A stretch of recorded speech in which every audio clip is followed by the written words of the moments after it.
నిజామాబాద్ జిల్లా ఎడపల్లి మండలంలోని జాన్కంపేట్ గ్రామంలో మంగళవారం రోజున నిర్వహించిన ప్రజాపాలన కార్యక్రమాన్ని జిల్లా అదనపు కలెక్టర్ యాదిరెడ్డి పరిశీలించారు. ప్రజాపాలన దరఖాస్తుల స్వీకరణ నిర్వహణను ఆయన స్వయంగా పరిశీలించారు. అధికారులకు పలు ఆదేశాలు జారీ చేశారు. ఈ సందర్భంగా ఆయన మాట్లాడుతూ అర్హులైన ప్రతి ఒక్కరూ ప్రభుత్వ సంక్షేమ పథకాల కోసం దరఖాస్తు చేసుకోవాలని సూచించారు. దరఖాస్తు చేసుకునే ముందు పథకాలపై ప్రజలకు అవగాహన కలిగి ఉండాలని అన్నారు. దరఖాస్తు చేసుకున్న ప్రతి ఒక్కరికి అధికారులు రసీదులు అందజేయాలని అన్నారు. ప్రజలకు ఇబ్బందులు తలెత్తకుండా ప్రజాపాలన దరఖాస్తుల స్వీకరణ కొనసాగించాలని అన్నారు. పథకాలపై అధికారులు ప్రజలకు అవగాహన కల్పించాలని అన్నారు. ఈ కార్యక్రమంలో సర్పంచ్ వెల్మల విజయ్, ఎడపల్లి తహసీల్దార్ మోతీ సింగ్, ఎంపీటీసీ మంద సంజీవ్, సహకార సంఘం చైర్మన్ మిద్దె నరేందర్, ఉప సర్పంచ్ హర్షద్, ఎంపీఓ సుభాష్ చంద్రబోస్, పంచాయతీ కార్యదర్శి ప్రేమ్దాస్, ఆయా శాఖల అధికారులు తదితరులు పాల్గొన్నారు.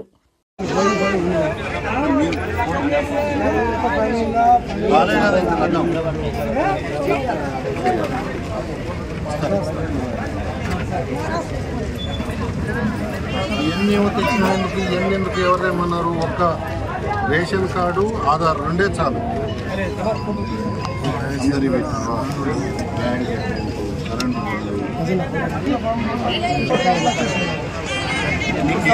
మీకు సపరేట్ కావాలా?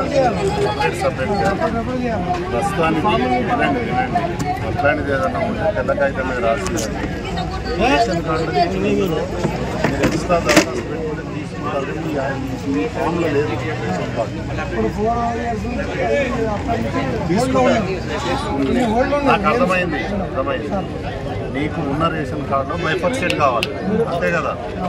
తండ్రి పేరు మీద ఉన్నప్పుడు ఒక ముగ్గురు కొడుకులు ఉంటే అందరు కలిసి ఉంది. ఇప్పుడు ఆ ముగ్గురిది అలాగ కావాలి.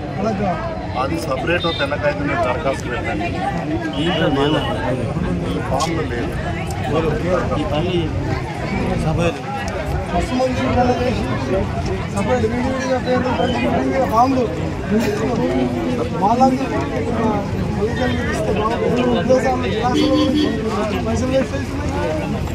మరి ఇట్లా వస్తాయా రావాలని డౌట్ కూడా లేవు.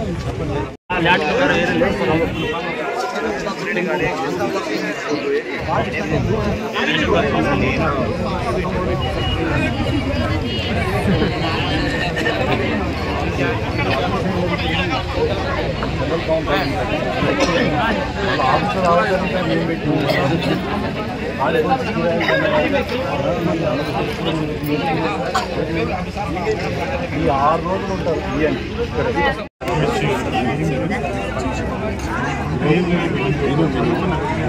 ఇంకోతో మాట్లాడగలుగుతాను. నేను ఏం మాట్లాడలేదు. ఆయన ఏం మాట్లాడలేదు. ప్రభుత్వము అందరికీ లేని వాళ్ళకు 5 అంశాల మీద దరఖాస్తు పెట్టుకోవాలి. 5 కాకుండా ఇంకా ఎక్స్ట్రా ఏమున్నా కానీ అది సపరేట్ కౌంటర్ పెడతారు. భూమి కానీ, రేషన్ కార్డు కానీ, లేకపోతే ఇతరత్ర. తెలంగాణ ప్రభుత్వము ప్రజాపాలనకు సంబంధించిన ప్రోగ్రాం ఈరోజు జాన్కంపేట్లో నిర్వహించడం జరుగుతుంది. దానికి సంబంధించిన నిర్వహణ ఏ విధంగా ఉందని చూసేందుకు నేను జిల్లాగా నుంచి రావడం జరిగింది. దానిలో ముఖ్యంగా మనకు కౌంటర్స్ పెట్టి దరఖాస్తులు ఏ విధంగా తీసుకుంటున్నారు, తీసుకున్న దరఖాస్తులకు రసీదు ఇస్తున్నారా ఇవ్వట్లేదా, ప్లస్ అవగాహనతో పెడుతున్నారా లేదా, ఇప్పుడు వచ్చిన దరఖాస్తుదారులకు ఆ వివరాలు తెలియజేయాలని మరి అందరికీ అవగాహన కల్పించి ప్రతి ఒక్కరూ అర్హులైన ప్రతి ఒక్కరు దరఖాస్తు పెట్టుకోవాలని కోరుతూ మరి ఈ అవకాశాన్ని వినియోగించుకోవాలని నేను ఈ గ్రామ ప్రజలను కోరుతున్నాను.